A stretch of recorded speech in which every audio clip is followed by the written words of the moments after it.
பார்த்தது போல ஆண்டவர் எதை எதிர்பார்க்கிறார்? பலன் எதிர்பார்க்கிறார். இப்போ ஆண்டவர் பலனை எதிர்பார்க்கிறார். இவங்க எல்லாம் என்ன நினைச்சுக்கிட்டு இருக்காங்க? நமக்கு எல்லாம் ஆண்டவர் தருவாரு அப்படின்னு நினைச்சுக்கிட்டு இருக்காங்க. ஆனா அவர் எதை எதிர்பார்க்கிறார்? பலனை எதிர்பார்க்கிறார். அவர் பலனை எதிர்பார்க்கிறார். நம்மிடத்திலே அவர் எதை எதிர்பார்க்கிறார்? பலன். நாம் அவரிடத்துல பலனை எதிர்பார்க்கிறோம், நல்லதுதான். ஆனா அவர் பலனை எதிர்பார்க்கிறார் என்பது எத்தனை பேர் தெரியும்? பலன் தருகிறவனாக இருப்பான். 30 ஆகும், 100 ஆகும், 60 ஆகும். இப்போ ஆண்டவர் இந்த யார்கிட்ட எதிர்பார்க்கல தெரியுமா?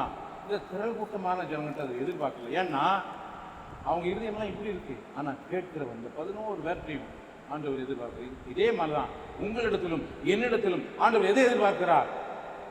பலனை எதிர்பார்க்கிறார். அவர் பலனை எதிர்பார்த்தார். இப்போ இவ்வளவு ஆவலாய் நம் மீது இருக்கிறார் தெரியுமா? உங்கள் மீதும் என் மீதும் எவ்வளவு கரிசனையா இருக்கிறார் தெரியுமா? உங்களுக்கு தேவையெல்லாம் அவர் பார்த்துக் கொள்வார். உங்க பிரச்சனையெல்லாம் அவர் பார்த்துக் கொள்வார்.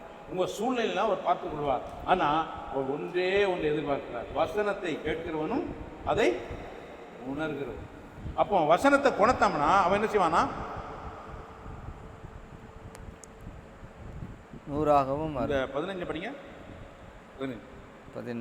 இந்த ஜனங்கள் கண்களினால் காணாமலும் காதுகளினால் கேளாமலும் இருதயத்தினால் உணர்ந்து மனம் திரும்பாமலும். இருதயத்தினால் உணர்ந்து மனம் திரும்ப. ஒரு மனம் திரும்புதல் எப்போ வரும்? இருதயத்துல உணரும் போதுதான் மனம் திரும்பும். ஆண்டவர் மனம் திரும்புதல் பார்க்கிறவர் இல்ல, இருதயத்துல உணர்வோடு அவன் மனம் திரும்புகிறானா என்பதை தான் அவர் பார்க்கிறார். சரியா?